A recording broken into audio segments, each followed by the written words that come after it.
سلامونه دوستانو، هیله لرم روغ جوړ به یې. واقع دا مونږ الریډي سر دا خبره کړې ده چې مونږ سره ډاکټر فیملی را سره ده. نن به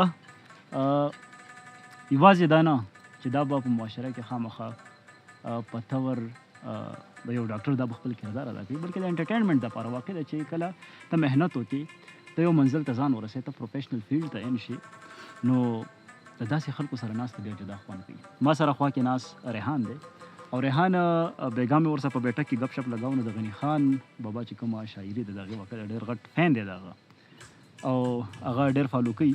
دنه به غني خان بابا شاعري اورو. ریحانه زه ورته د غني بابا شعر ویم. غني بابا په ژوند مین سړی و، تاسو ټول یې پېژنئ. زموږ د پښتنو ډېر ښه شاعر و. هغه غزل دی، نوم یې دی سیل. په دې کې چې کوم دی هغه د خپل قام سره مینه دا ظاهره کړې ده. دا غزل کله ختم شي تاسو ته پته وایي چې غني بابا د خپل قام سره څومره مینه ده.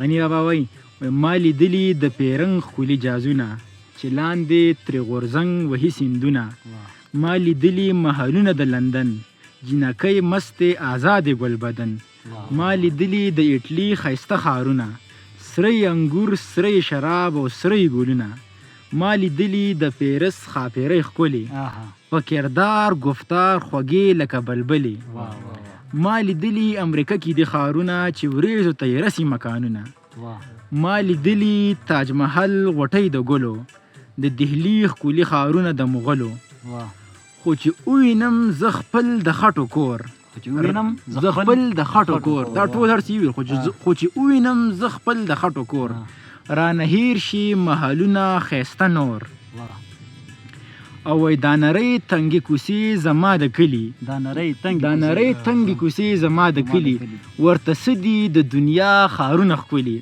خړمخی رور پښتون سینې له درشي، درنه هیر به ټول ښایست د بحروبر شي، درنه هیر به ټول ښایست د بحروبر شي. دې شعر مې حد کړ الیاس دې ډالي وای چې خړمخی ورور پښتون سینې له درشي، چې خړمخی ورور پښتون سینې له درشي، درنه هیر به ټول ښایست د بحروبر شي.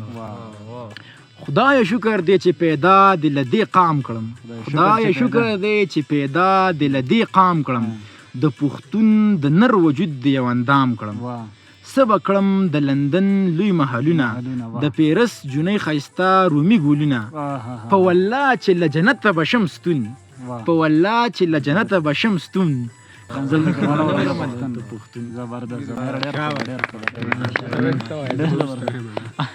هغه شعر پکې ته چې غني خان بابا د زنګدن په ټیم کې ویل. نو ریحان څنګه غني بابا د قام پرستۍ او قام سره مینې خبره وکړه، دا شان زه غني بابا یو زړورتیا یو شعر د کم وخت چې زنګدن دې ته راغی نو دې یو شعر ویلو چې چغې وهي اجل مولا، چغې وهي اجل مولا ته اورې که نه اورې، تشه خاوره نه دی غني څنګه به شي خاورې.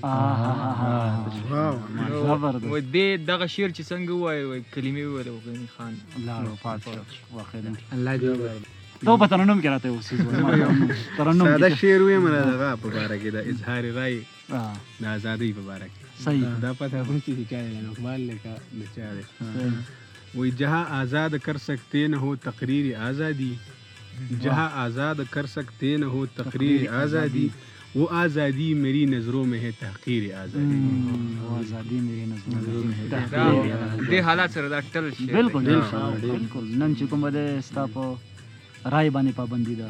صحیح خبره.